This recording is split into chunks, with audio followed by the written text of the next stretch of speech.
Hinirang ng Guinness Book of World Records ang domestic cat na ito mula sa Minnesota, USA para sa longest tail on a domestic cat. Meet Mr. Pugsley Adams, isang Grey Domestic Maine Coon breed na pusa ng pamilyang Cameron, kasama ang kanyang dalawang feline sisters na sina Winnie at Duchess at brother na si Gomez.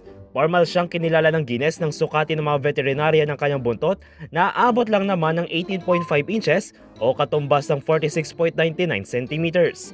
Noong una ay kilala na raw talaga sa mahabang buntot si Pugsley, kung saan ay nabigla agad ang kanyang vet sa unang kita nito sa kanya.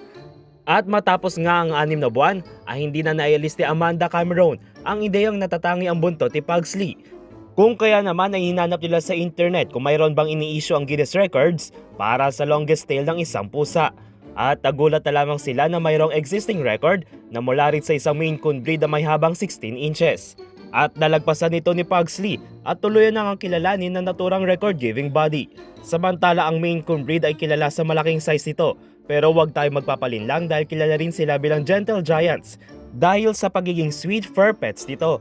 Maaari silang lumaki hanggang sa 8 to 14 inches para sa babae, habang aabot sa 10 to 16 inches naman ang tangkad ng lalaki na kayang umabot sa timbang na 11 kilo.